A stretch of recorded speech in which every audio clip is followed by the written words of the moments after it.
Hello, welcome to this video. In this video, I'm going to show you guys one example. It is similar to what we have done so far, and we have learned how to find indefinite integrals, right?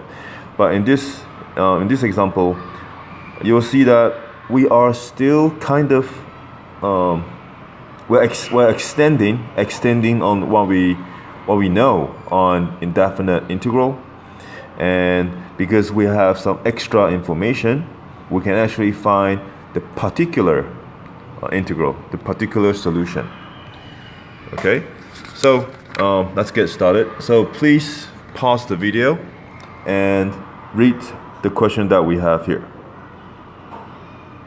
All right, welcome back. So I'm just gonna because it's always good to write down the useful info that's been given to us. So I'm just going to write down the f prime.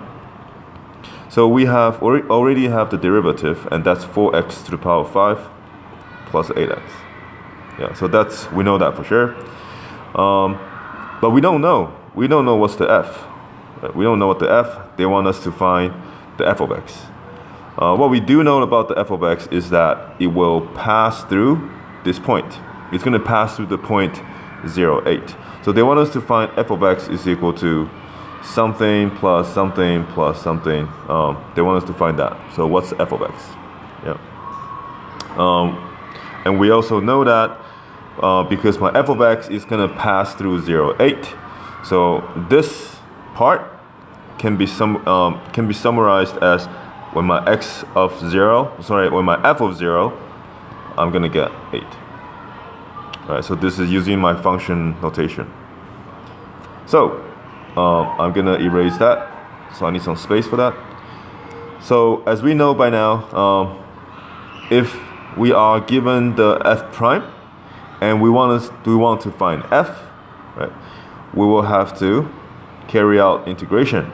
So I'm going to integrate my f prime with respect to x. That's going to give me my f of x.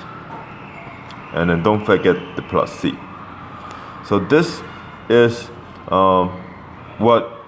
pretty much what we're going to be doing for the rest of the video. Yeah. So if you're not sure what this is, make sure you copy it down and maybe talk to me in class. So I'm gonna apply this with the equation that's given to us. So my f prime is 4x to the power of 5 plus 8x. I'm gonna integrate that. When I integrate my f prime, I will get f. So I hope you guys are fluent with finding the integrals, carry out the power rule, so to speak. So here I have power of 5, which means I must have differentiated something to the power of 6.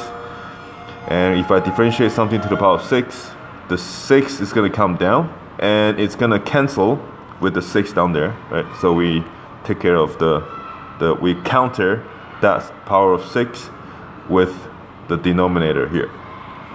However, don't forget the 4, so the 4 stays there. Yeah. Plus, so this is power of 1, so which means I must have differentiated something to the power of 2, and again, if I differentiate something to the power of 2, I'm going to bring the 2 down. 2 to the front, and so I need to make sure that it cancels out with the 2 over here. So I will have a denominator of 2 as well. And don't forget the 8. Yeah, so I'm going to leave the 8 there. And we're going to have the plus c. Now, well, our work is pretty much finished. So this is going to just some simplification. That's going to be 4, that's going to be 1. So my f of x, this is equal to my f of x. Yeah. My f of x is equal to 2x to the power of 6 over 3 plus 4x squared plus c. So now we can use this piece of information here.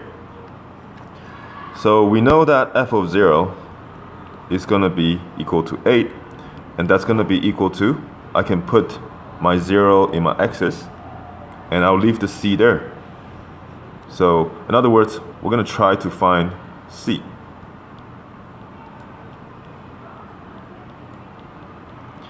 That's gonna be 0, that's gonna be 0, so my 8 is equal to c. Almost finished. Don't forget that we're finding f of x. So my f of x is equal to 2x to the power of 6 over 3 plus 4x squared plus 8. Now this is called a particular solution because we now know exactly what's my f of x, and we no longer have this plus c. Alright? Hope you guys found this video useful. I'll see you in the next one. Bye bye.